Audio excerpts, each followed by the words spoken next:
Арыбаңыздар, урматтуу көрүүчүлөр, биз саясий укуктук изилдөө борборунун аянтчасында түз эфирдебиз. Жана бүгүн абдан чоң маанилүү теманы талкуулдабыз. Азыр жогорку кеңештеги мыйзам долбоорлор, ЖМК жана иноагент боюнча мыйзам долбоорлору биздин кыргыз коомчулукка, мамлекетке кандай тобокелчиликтерди, коркунучтарды алып келет деген теманы талкуулайбыз.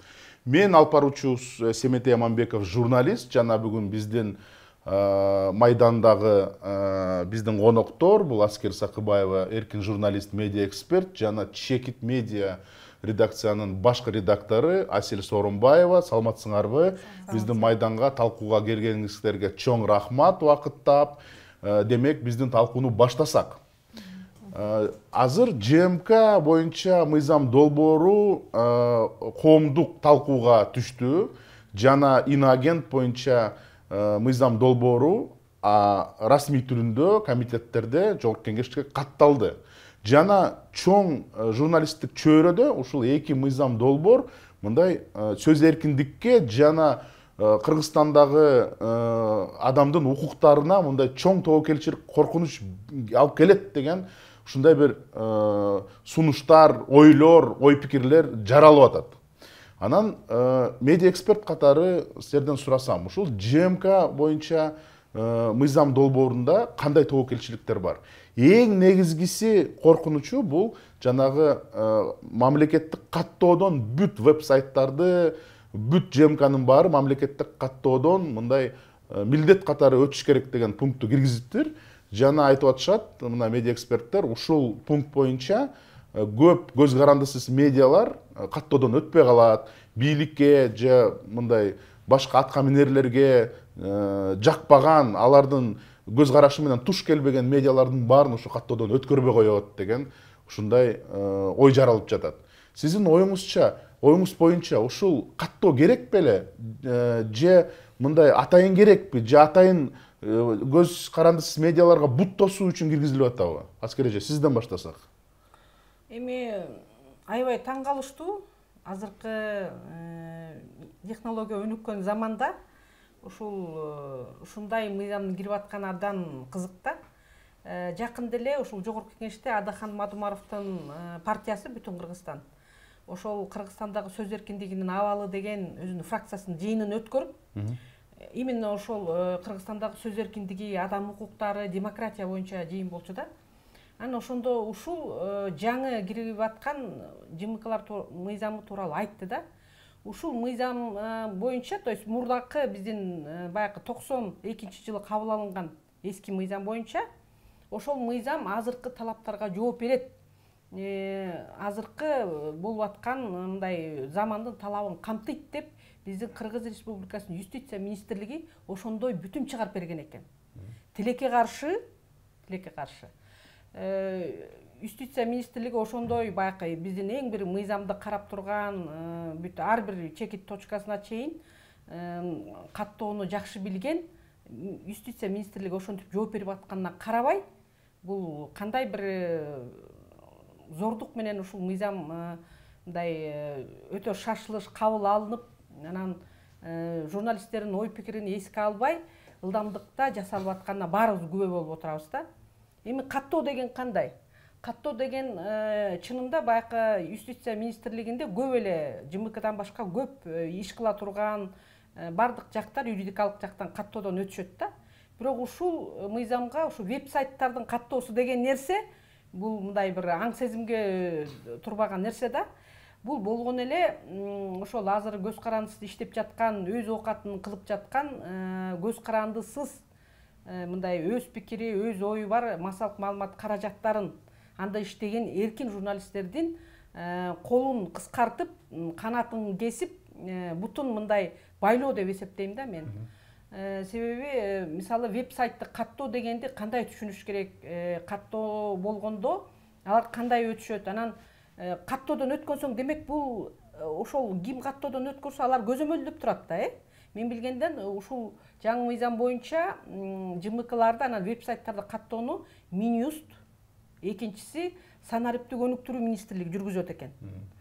Мурда мындай жок болчу. алар кандай критерий менен, кандай чен өлчөм менен каттоого жасашып, анан эгерде каттоого туура келбей калса, кандай чен өлчөм менен, мисалы үчүн веб-сайтты каттоодон өткөрбөй коет. Ушул жерлерден караганда мындай даана, мындай так жазылган эч нерсе жок. Жөн эле айтылган экен, баягы мамлекеттик органдар талап кыла турган документтерди гана жыйнаш керек депчи. Бирок эми ага кандай документ кирет? Аны кандай талаптар болушу мүмкүн? Ал ошол каттоону жасай турган эки гана министрликке тиешелүү нерсе. Эгерде каттоону көз карандысыз медианы каттоодон өткөзгүсү келбесе, кандай шылтоо болбосун таап өткөрбөй койгонго ушул мыйзам аркылуу мындай мыйзамдуу жол ачкан турат да. Ошон үчүн бул абдан мындай бир журналисттер арасында жалпы эле мындай ушул эки мыйзам тууралуу анча мынча кабары бар түшүнүп турган адамдардын арасында абдан чоң кооптоону жаратып турат. Аселя айым, сиз мындай эл аралык медиа тренер катары сизди тааныйбыз, мындай эл аралык практиканы жакшы билип, эл аралык мындай кастык тилин, факт чек деген жакшы бир нерселерди билесиз. Анан мен суроом мындай да, мамлекет биз бүт интернет чөйрөнүн баарын контролго алабыз, көзөмөлгө алабыз деген демилгени көтөрүп атат. Ошон үчүн ушу веб-сайттын баары каттоодон өткөрүш керек деген норманы ушул мыйзамга киргизип койду. Сиздин оюңуз боюнча эл аралык практикада ушул кандай, ушул туурабы? Мамлекет интернет чөйрөнү көзөмөлдөш керекпи? Негизи азыркы тапта интернет чөйрөнү көзөмөлдөйбүз, регуляция кылабыз дегендин өзү мындай акылга сыйбаган көрүнүш. Ал үчүн биз баягындай Түндүк Кореядай же болбосо Түркмөнстандай болуп, бүткүл дүйнө жүзүнөн изоляция болуп жабып калышыбыз керек да. Ал үчүн ошо Кыргызстандын өзүнө гана керектүү болгон социалдык тармактарды колдонушубуз керек. Башка глобалдык платформа, YouTube, Meta, TikTok дегендердин баарын ал үчүн жаап салышыбыз керек болот. Негизи эле бул эки мыйзамды алып чыккандын демилгесинин түпкү максаты бул өлкөдөгү көз карандысыз журналистиканы өлтүрүү, активисттерди жок кылуу, сын пикирлерге такыр жол бербөө, бизге ыңгайсыз гана адамдарды иштетебиз дагы, ыңгайлуу гана адамдарды иштетебиз дагы, ыңгайсыздардын баарын жоюп салабыз деген эле сөз болчу.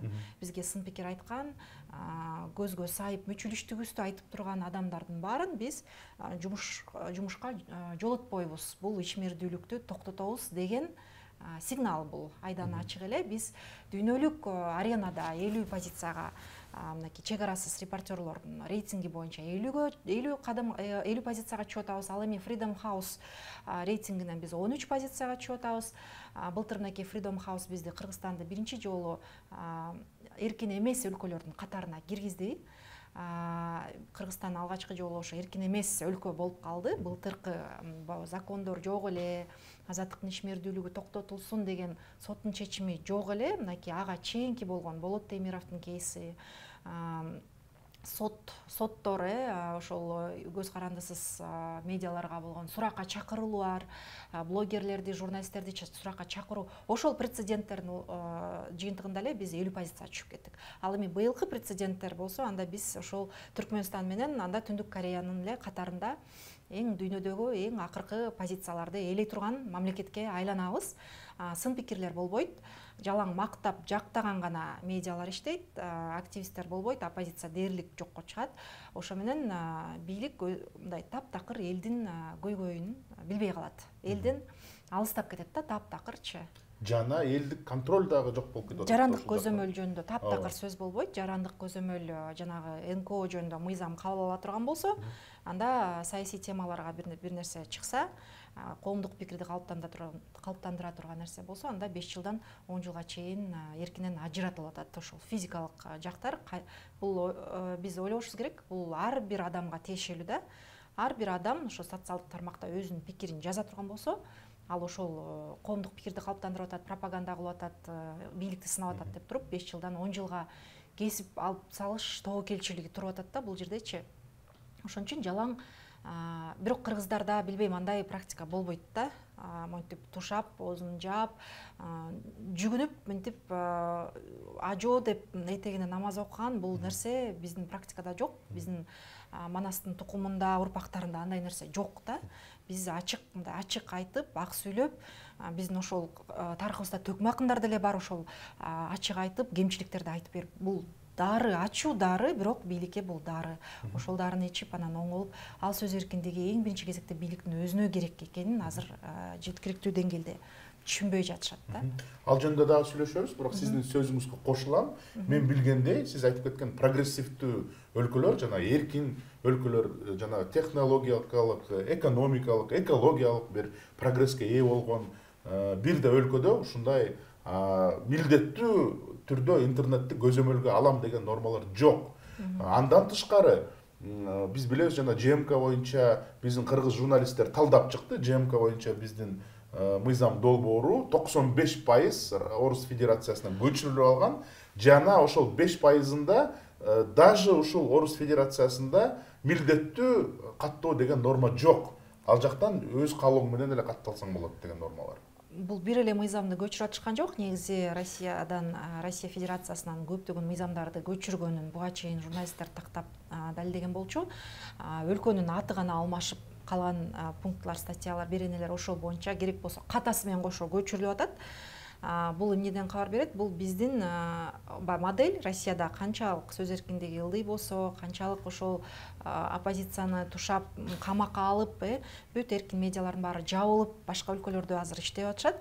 Ал эми Россияда болгон жана пропагандисттер эле иштеп калды да, жалаң пропаганданы жайылткан бир тараптуу медиалар гана иштеп калгандан кабар берет да. Ошол модельди алып келип туруп бизге таңылып атат да азырчы. Түз эфир боюнча дагы айтылып атат, өткөндө. Түз эфирдеги маалымат үчүн дагы журналист жоопту деп Байно Канышай Мамыркулова айтып кетпеди. Түз эфирде эмне сөз айтат, эмне болуп кетерин эч ким билбейт алдын ала деп. Бирок президенттин администрациясы ошондой беренени да киргизип атыптыр да. Ал жерде көптөгөн нерсе, көптөгөн пункттар ошол азыркы журналистиканын стандарттарына жооп бербейт.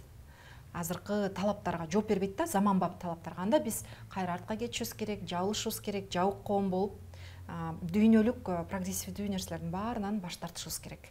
Глобалдык платформалардан баш тартышыбыз керек, алдыңкы инновациялык технологиялардан баш тартышыбыз керек. Жөн гана бийликти мактап, жактап, кошомат кылып, баары жакшы деген эме. Анда биз дагы деле коррупцияга жол ачабыз, дагы деле эл менен бийликтин ортосунда көпүрөнү өрттөйбүз. Эл эмне үчүн мисалы мамлекеттик телеканалдарга барбайт? Коррупция болуп атат, могул жерде чагылдырып бергилечи деп, эмне үчүн эркин медиаларга кайрылат? Бийлик ошол эле учурда эркин медиалардын сын пикирин ал келгенде айтты эле, биз мыйзамды өзгөртпөйбүз, иликтөөчү журналисттер менен шериктеш болуп иштешебиз, бизди сынасаңар деле болот. Мурда Сооронбай Жээнбековдун убагында кечирим суратчу эле, бизде андай болбойт, сынга чыдайбыз деген чакырык, ошондой убадалар болгон. Бирок ал убадалардын баары 2 жыл өтпөй эле унутулду да.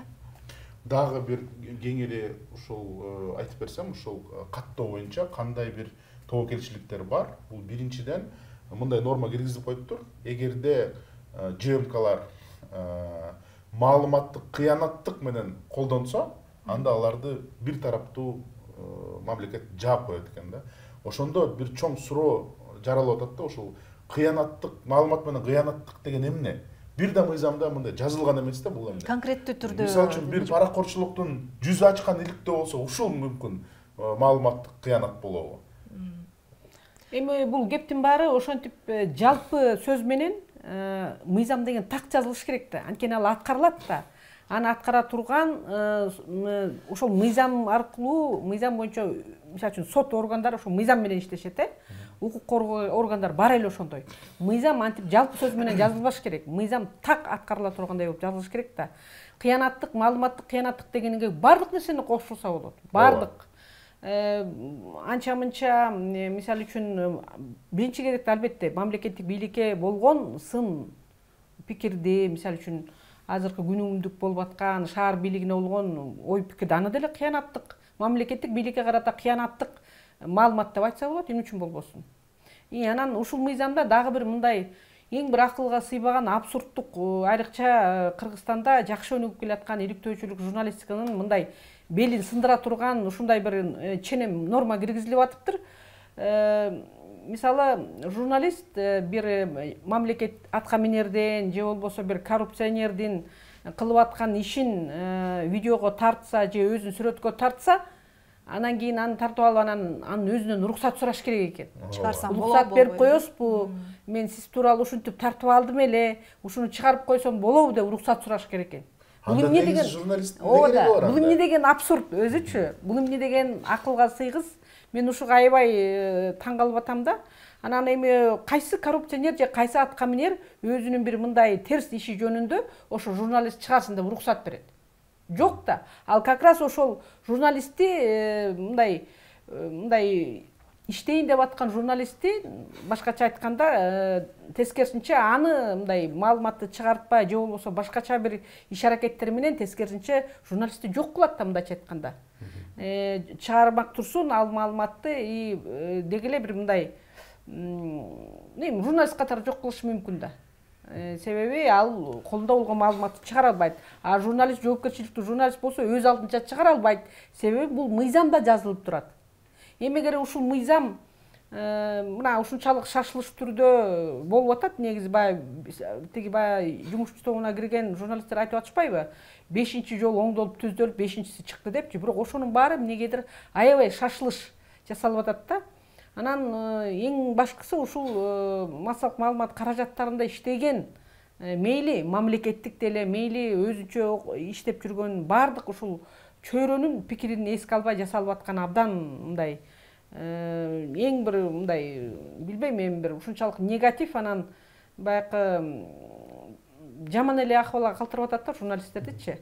Эми журналистика негизи эле өзү мындай байып же ушундан бизнес жасап кетейин, жыргап кетейин деген чөйрө эмес.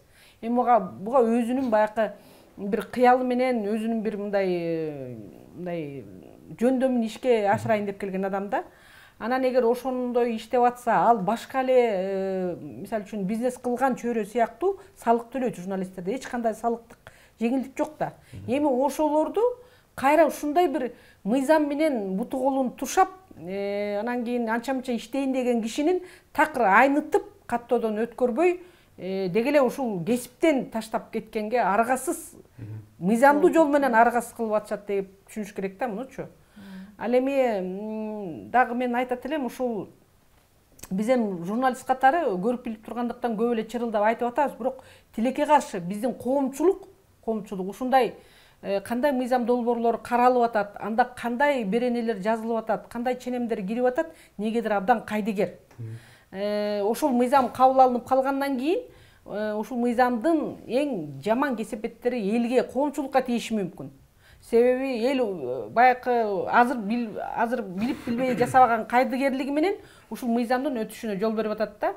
Бул маселеге азыр дагы кайтып келелик. Азыр ушу ийне жибине чейин ушул мыйзам долбоорун биринчи талкуулап, анан ушул абдан чоң көйгөйдү көтөрүп кеттиңиз. Ошого кайра кайтып келебиз.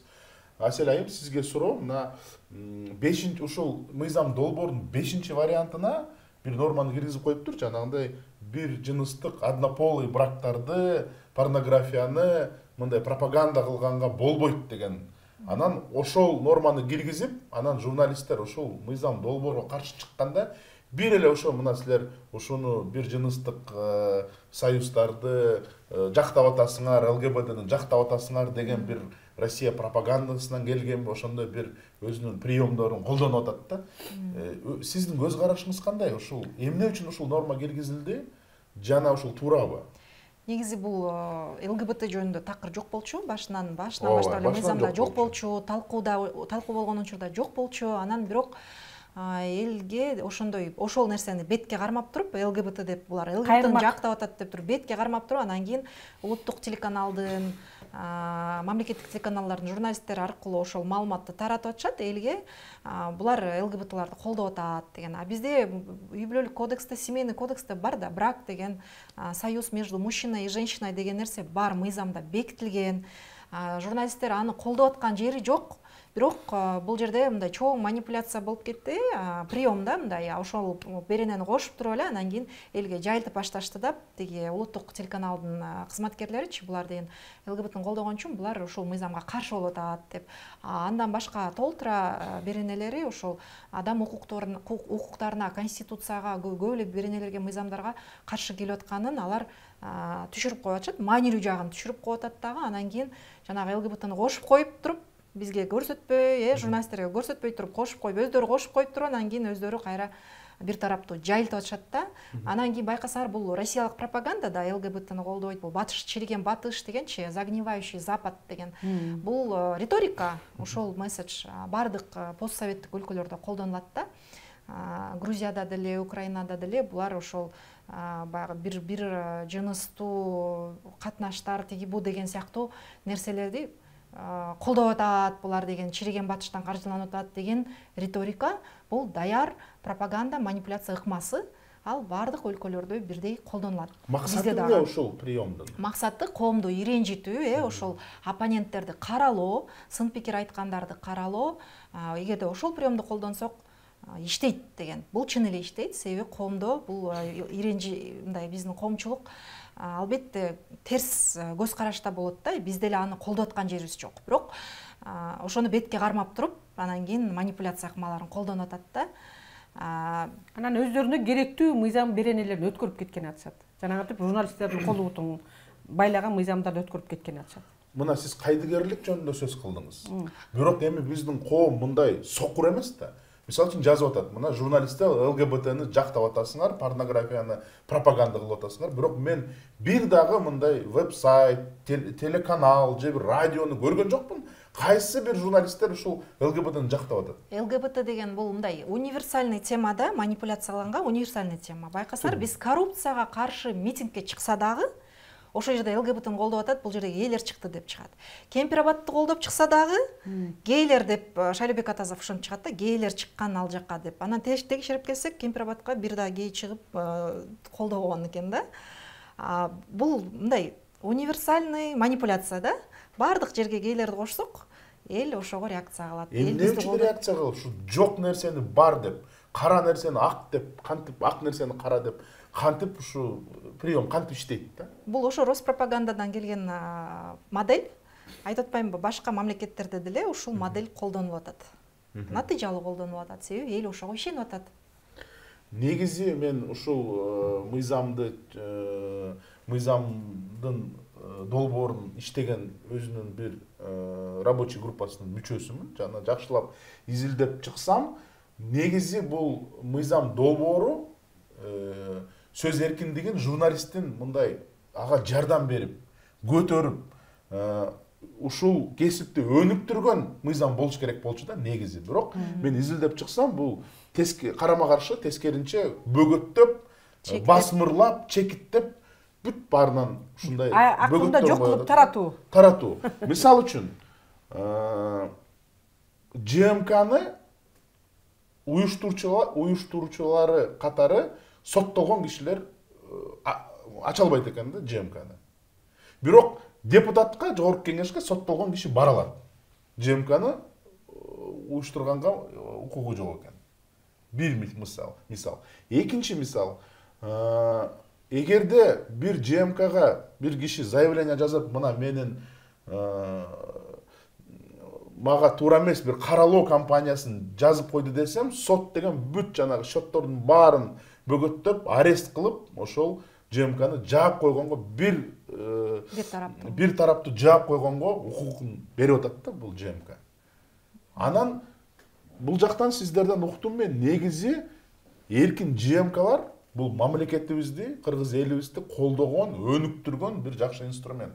Президент Садыр Жапаров өзү 2 жыл мурда пресс-конференция берип атып айткан, сөз эркиндикке эч качан биз мындай бөгөттөгөн, бут чектеген, бут тоскон мыйзамдарды кабыл албайбыз. Бизге эркин журналисттер керек. Мына өкмөт отурат, ушул өкмөттүн баарын сындагыла, алар туура сындап, сотко бербей, өзүнүн жумушун жакшы аткарсын деп ушундай бир неме берген. Ушул 2 жылдан кийин эмне өзгөрүлдү? Же мүмкүн президенттин жанында бир туура эмес бир күчтөр жүрөбү, ушул ЖМКлар, бузукулар, батышчылар ушулар жок кылыш керек деп президенттин оюн туура эмес жолго салып атабы деген суроо жаралып атат. Эки өңөргө тең суроо да, ошондой эмеспи? Эми президенттин жанында кимдер жүрөт, кеңешчилери ким, иштеп аткан кишилер ким, мен баягы сыртта билбеген киши катары мен айта албайм. Балким президенттин ою өзүнүн ою ошондойдур. Эми 2 жылдан кийин көп нерсени көргөн киши, көп маалыматка ээ пикир өзгөрүшү мүмкүн да. Мен айта албайм ал жөнүндө. Бирок мен ушул эмени айтат элем да, президент ошентип убада берип 2 жыл мурун кандай өзгөрдү. Бирок ошол 2 жылдын, 3 жылдын ичинде биздин бейөкмөт уюмдар, жарандык коом менен именно журналисттер биздин коомго, именно биздин өлкөнү сактап калууга кандай кызмат кылышты. Мисалы мен бирден факты менен айтып берелик. Мындан 2 жыл мурун, 3 жыл мурун баарыбыз ковид, дүйнө жүзү ковид деген, коронавирус деген кандай алышты. Эмне деген мыкты Кыргыздын асылзат жигиттер менен кыздар өтүп кетти. Баарыбыз сыздап, зарлап калып калдык. Ошол учурда тиги мамлекеттик мекемелер, шаардык муниципалдык кызматтар жакшы иштеп, баягы жакшы уюштура албай калганда биздин ошол жарандык коомдун өкүлдөрү, ошол бейөкмөт уюмдардын өкүлдөрү уюштуруп, жардам берип, чуркап, ошентип баягы мындай иштей турган үлгүнү көрсөтпөдүбү дүйнө жүзүнө? Ошол үлгүнү керек болсо дүйнө жүзүнө көрсөттү да. Туурабы? Мына биздин жарандык коомдун бейөкмөт уюмдардын жасаган иши бул конкретно мында фактысы менен. Ар бир ошол эмени мындай керек болсо канча киши эмнеден өлдү, каерден бүт баарын тизмесине алып, канча киши бүт баарын ошентип аткан ошолор болду чындыгында. Азыр мамлекеттик мекемеден андай тизмени ала албайсың. Тизмени канча киши качан эмне болуп курман болду ковид боюнча биз ошол жарандык уюмдан, ошол бейөкмөт уюмдардан гана ала алабыз. Экинчи, журналисттер мына бизде биздин коңшубуз менен эми согуш деп айталы, куралдуу кагылышуу дейби, чек арадагы атышуу, Баткен окуясы деп коелу да. Ошол окуяда кадимкидей маалыматтык майданда кадимкидей мындайча айтканда согуш болбодубу? Ошол согушта журналисттер кандай эмгек кылышты?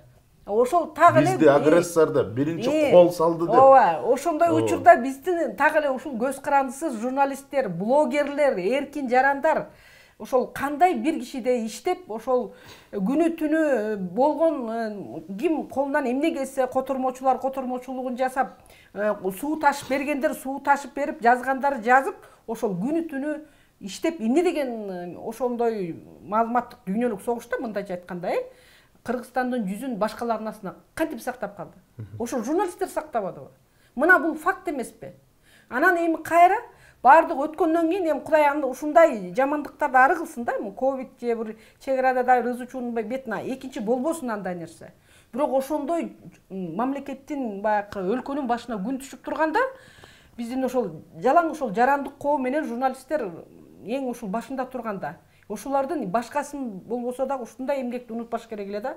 Тилекке каршы арадан 1 жыл өттүбү өтө элекпи билбейм, балким өтүп калды, бирок биз ошондо унутуп атабыз. Биз ошону унутуп, ошол журналисттерди астын, мыкты ошол иштерди уюштурган блогерлердин астын керек болсо түрмөдө жатат азырчы. Ал эми ошондой мынакей Асел сыяктуу факт чек менен иштегенди билген, маалыматты тапканды, маалыматтын баягы кайсынысы жалган, кайсынысы чын экенин иргеп, анан ал биздин өлкөнү, биздин элди ишендириш эмес, бул дүйнөлүк коомчулукту ишендириш керек болду да. Ким биринчи баштады, кимдики жалган маалымат, кимдики чын маалымат дегенде биздин журналисттер кандай иштегенди көрсөтүштү. Үлгүнү көрсөтүштү да. Бул жөнүндө өзүнчө кыргыз журналистикасында тарых жазса болот керек болсочу. А биз эми ошону жыл айланбай кайра ушундай бир мыйзам чыгарып, ошол биздин эркин журналисттердин мындай колун, бутун мындай кыскартып атабыз да, кесипчи. Эми билбейм, эми жамандык учурунда эле эстеп калбаса, баягы жасалган жакшылык бат унутулат экен да. Тилекке каршы мамлекеттик бийлик муну аябай бат унутулат экен. Мына ушундай фактылардан кийин көрсө болот, ушинтип айтса болот. Айсел айым, сиздин оюңуз, мына жакында эле президент Садыр Жапаров Евро бирикменин өкүлү менен жолугуп, ошол жакта дагы айтты, Кыргызстан демократиянын жолунда баратат, адам укугун коргойт, сөз эркиндигин өйдөгө көтөрөт деген сөздөрүн айтты. Бирок тилекке каршы бунун иш жүзүндө бул жакында жүргөн тарапташтары ушундай жана депутаттар ушундай демократиянын принципине жатпаган, кыргыз элинин сөз эркиндикке жолунан тайган бир мыйзам долбоорлорун алып чыгып атат да. Сиз кандай ойлойсуз? Ушу президент бирди айтып атат, жанында жүргөн башканы кылып атат. Эмне үчүн ушундай болуп атат? Мен оюмча президент ошо болуп аткан маалыматтын баарын мындай досконально билбейт деп ойлойм да. Себеби деген ал сөзү башка, иши башка болуп атпайбы? Балким анын жанындагылар ушул маалыматты туура эмес жеткирип аткан чыгар. Анткени биз билебиз анын маалымат саясатын ким жетектеп атат? Маалымат саясатын иликтөө журналисттердин иликтөөлөрүнүн фигуранты, фейк фабрика менен байланышы бар деген адам жетектеп атат. Анын юридикалык бөлүмүн ким жетектеп атат? Жалаң плагиат менен алектенген, мыйзамдарды, статьяларды көчүрүлгөндөрүн биз ошо факт-чеккерлер бир нече жолу тастыкталган. Бул ошол керек болсо концепцияны, ошол мыйзамдын негиздемесин дагы көчүрүп алган адам жетектеп атат да. Мындайча айтканда, мен оюмча бул терек четиндеги адамдардын таасири көбүрөөк болуп кетип атат болсо керек да. Эгерде ал мындай трезво өзү баардыгын анализдеп, баарына тең саресеп салса, анда иш жүзүндө башкача болмок деп ойлойм да. Балким анын ошол баардык нерсеге саресеп салып анализдегенге же убактысы, же ресурсу жетпей атат, же туура эмес маалымат бурмаланып кетип атабы, түшүнбөйм да. Себеби ал сөзүндө, өзүнүн баягы иш-чараларда сүйлөгөн сөзүндө таптакыр башкача нерсени айтып атат. Иш жүзүндө башка жакка нукка кетип атат. Бирок президент баардык нерсеге өзүм жоопкерчиликтүү болом, өзүм баардыгына жоопкерчилик алам дегенден кийин ал ошол ситуацияны, мен ойлойм, азыр деле кеч эмес, ошол ситуацияны терең изилдеп, фактыларды, далилдерди мындай бири-бирине пазл чогултуп түшүнөт болсо керек деп ойлойм да. Мүмкүн пазлды чогултпай эле, эгерде туура эмес маалымат жеткизип атса, ачык эле журналисттер менен бир жолугуп эле ошолордон эле укса эле туура кадам болобу деп ойлогом. Ал дагы бир вариант, бирок ошо журналисттер менен жолуккандан кийин деле ошол пазл чогулат да. Мына мурунку президенттер менен жолукту, жарандык активисттер менен жолукту, бирок ушу журналисттер эле калды да, ошолор менен жолукпай эле. Эмнеге? Журналисттер менен жолукту, бирок ошо мамлекеттик телеканалдын журналисттери баягы өгөй бала өз бала деген сыяктуучу. Анан сын пикир айткан, ачык сүйлөп, ак сүйлөгөн журналисттер менен жолугушу боло элек. Балким ошол маалымат чындап эле туура эмес жетип атышы мүмкүн ага делечи. Айтор ушул мамлекеттик ЖМКлар жанагы милдеттүү каттоодон өтпөйт. Ушундай норма киргизилген да. Ошон үчүн алар мындай бул мыйзамга такыр тиешеси жок. Тиешеси жоктой мамиле кылып атат. Мамиле кылып атышат. Ошон үчүн ооба тынч отурушат. Жана Айтор, сиз туура айтып кеттиңиз, жана юридикалык бөлмөнүн башчысы журналисттер менен жолукканда мындай бүт өлкөнүн астында убада берген. Ушул биз мыйзамды жазгандан кийин көз карандысыз эл аралык экспертизага жана Венецианский комиссияга берем, ошолор өзүнүн эксперттик оюн айтсын, жазып берсин деп, бирок тилекке каршы бул дагы жалган болуп чыкты. Анткени чыккандан кийин Венецианский комиссияга берген жок, түз эле коомдук талкууга берип, анан жогорку кеңешке жиберген ушундай кадамдарды кылып атат. Жана биздин мына эфир соңку убактысына келип жатат. Эң маанилүү суроо, мына сиз Аскер айым бул суроону алып чыктыңыз. Бул эмне үчүн биздин карапайым эл ушуга ушундай кайдыгер болуп атат? Эмне үчүн сөз эркиндиги мага кереги жок, азыр мына суум бар, тамагым бар, кийимим бар, светим бар, короом бар, журналисттер эмне болсоңор ошо болгула дегендей бир мамиле деп сезилбей атабы? Сезилсе, эмне үчүн ушундай кайдыгерлик болуп атат? Мага ошондой кайдыгерлик сезилип атат абдан. Биз баягы журналистикага келгенден бери эле дайым эле ошол коомчулуктун, мамлекеттин маселесин айтып келе атпайбызбы? Анан азыркыда ошондой көрүнүп атат да, булар маани бербей атышат. Анан калса экинчи бир себеби элдин азыркы оор турмуштан, кымбатчылыктан, күнүмдүк жашоо тиричиликтин кымбаттыгынан улам мындай көңүлү калып, мындай апатия болуп тургандай да. Жөн эле баягы жашоо тиричилик, бала чаканы багыш, тамак таап, жумуш иштеш азыр маселе болуп атпайбы? Тапкан тыйының кенен жашоого жетпейт дегендечи. Анан эми ошол эле учурда ушундай мыйзам кабыл алып атыптыр, ага кандай деп кайдыгерлик да. Бардык тарапты кайдыгерлик басып турат. Анан эгерде коомчулук ушундай кайдыгер болсо, бул мыйзам.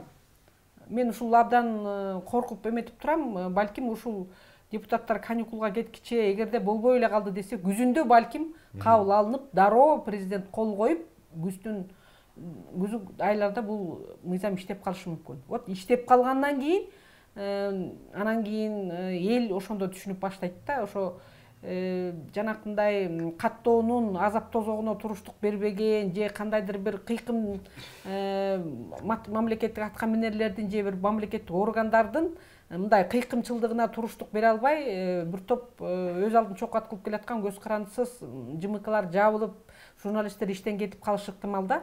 Анан ошондой коомчулук маалыматты, көз карандысыз маалыматты каяктан алат? Кимге арыз арманын айтып, кимге даттанып келип, кимден суранат? Биздин айыл өкмөттө же биздин райондо мындай иш болуп атат, балдар карап койгулачы, иликтеп койгулачы деп кимден суранат?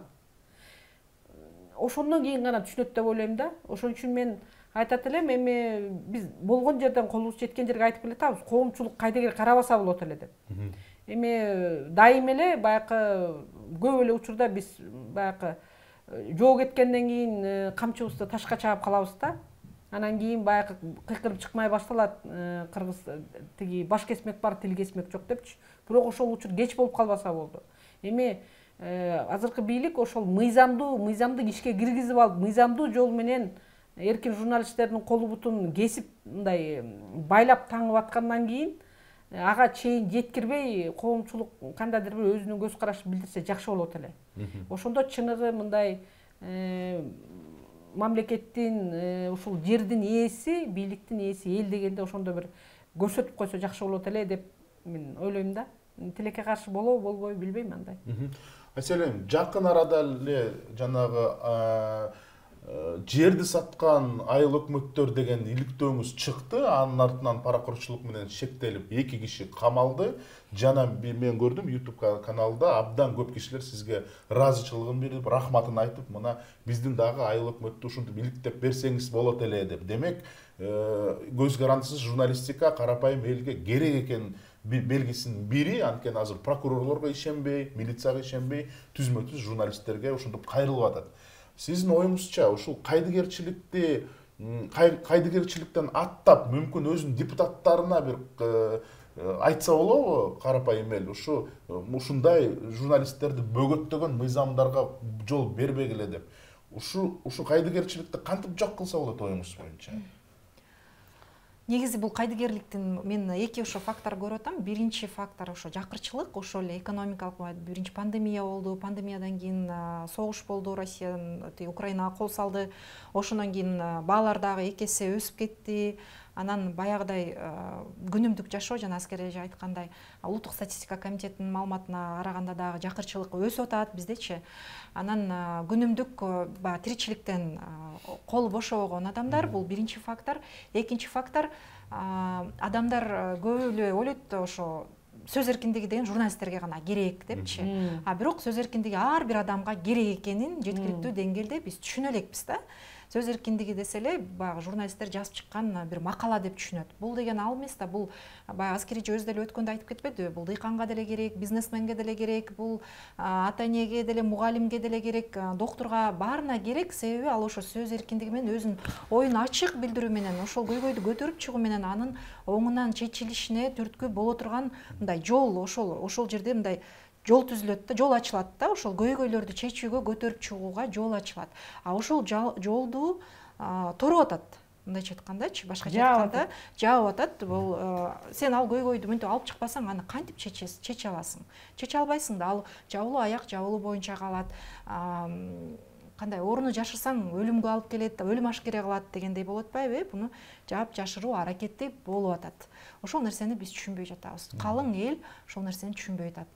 Биз аны жеткиликтүү деңгээлде айтып бере албай атабыз балким. Бул журналисттердин да мүчүлүштүгү болушу мүмкүн.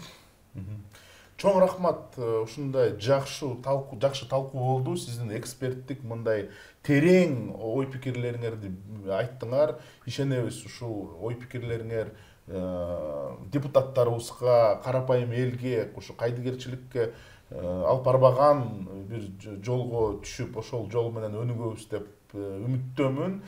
Жана сөз эркиндик негизи Кыргызстандын эң негизги байлыгыбыз ушу демократиянын аралы катары бүт Борбор Азияда ошондой өлкө катары калганыбызга дагы мен үмүттөнөм. Жана мен айтып кетерим, менин оюмча ушундай дүйнөлүк практиканы карасак, сөз эркиндикти бөгөттөп, чекиттеп ушул жолго түшкөн мамлекеттер бул өзүнүн паракорчулуктардын демилгеси деген бир ойдо болуп атам да. Анткени негизи ушу журналистиканын иликтөөлөрү, факт чектери, чын жазган жаңылыктар бул негизи элге дагы, мамлекеттеге дагы жол ачып, паракорчулуктун баарын жок кылып, ушул өнүгүүгө алып барат деп ойлойм. Жана ушул бут тосмойду ушул паракорчулуктарды жактаган эле кишилер демилге кылып атабы деген ойдо болуп атабыз. Демек мен ойлойм, биздин депутаттар дагы, президентибиз дагы азыр элди биримдикке алып келип, сөз эркиндикке дагы, кишилердин укуктарына дагы бут тоспогон, ушул бут тоскон мыйзамдарды кабыл албайт деген чоң үмүттөбүз. Сиз менен Семет Аминбеков, журналист, биздин коноктор Аскер Сакыбаева, Асель Сооронбаева конокторубуз сиз менен болду түз эфирге. Саясий укуктук изилдөө борборунун аянтчасына, YouTube каналына катталыңыз, ой пикирлериңизди комментарийге жазыңыз, жана биздин жаңы эфирлерди күтүңүз. Арбаңыздар, урматтуу көрүүчүлөр.